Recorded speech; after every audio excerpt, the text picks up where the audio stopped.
সন্ত্রাস বিরোধী আইনের 8, 9, 10, 12, 13 ধারাতে প্রতিবন্ধী সাইদ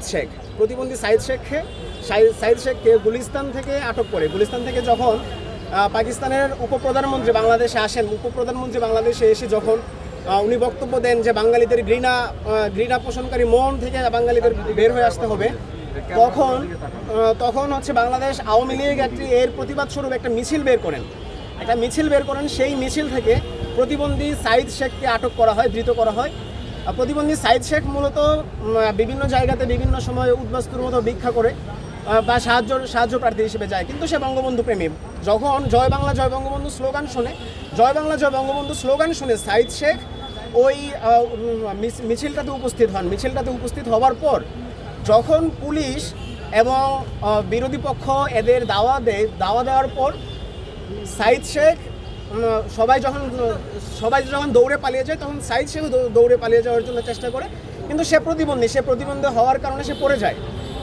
যখন পড়ে যায় তখন হচ্ছে আশেপাশে যারা আছে তখন তারা তাকে সাইদ শেখকে ধৃত করে মবের শিকার হয়। প্রথমে মবের শিকার হওয়ার পর প্রতিবন্ধী সাইদ শেখকে পুলিশে সোপর্দ করা হয়। পুলিশে সোপর্দ করার পর আপনারা জানবেন সন্ত্রাস বিরোধী আইনের 8, 9, 10, 12, 13 ধারা, এই ধারাগুলোতে যখন কারো বিরুদ্ধে মামলা হয়, এই ধারাগুলোতে মামলা হওয়ার এই সেকশনগুলোতে বলা আছে যে একটা নিষিদ্ধ সংগঠনের সদস্য হতে হবে, একটা নিষিদ্ধ সংগঠনের সে অর্থ যোগানদাতা হবে, একটা নিষিদ্ধ সংগঠনের সাথে সে কার্যক্রমে যুক্ত থাকতে হবে, নির্দেশদাতা হতে হবে, নেতৃত্ব দিতে হবে।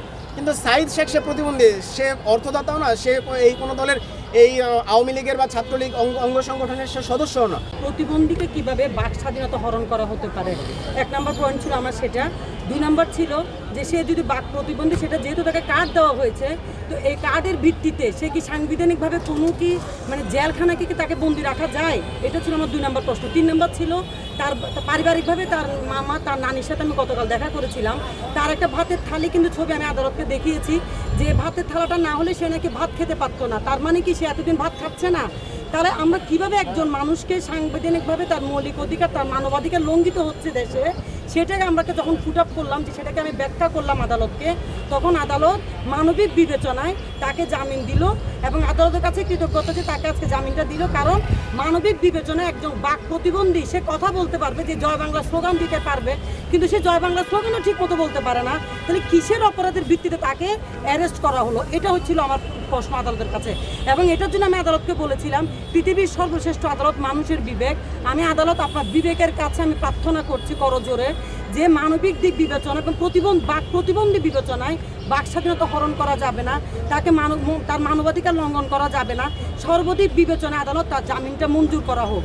আদালত জামিনটা মঞ্জুর করেছে, আদালতের কাছে আমরা কৃতজ্ঞ। আরেকটা যে সাইদ শেখ আমার ছোট বোনের ছেলে, হ্যাঁ ভাগ্নে হয় আমাদের মানে ভাগ্নির মধ্যে বা আমাদের ফ্যামিলির মধ্যে ওই বড়, ঠিক আছে, ভাগ্নি বাতিজার মধ্যে।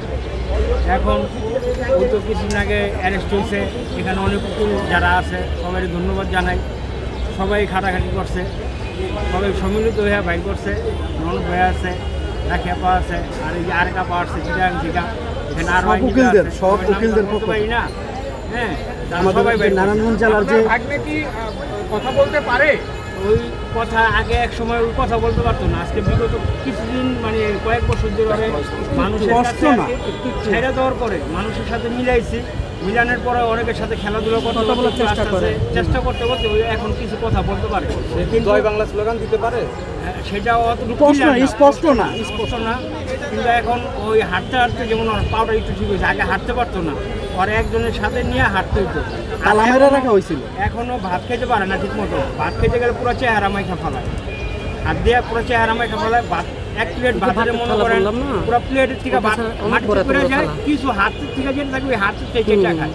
আপনাদের কাছে কি মনে হয় যে সে কি কোনো নিষিদ্ধ সংগঠনের কোনো এর আগে জড়িত ছিল? না, এমনি ওই কারোর সাথে কোনো জড়িত না, কিন্তু বঙ্গবন্ধুরে ভালোবাসে।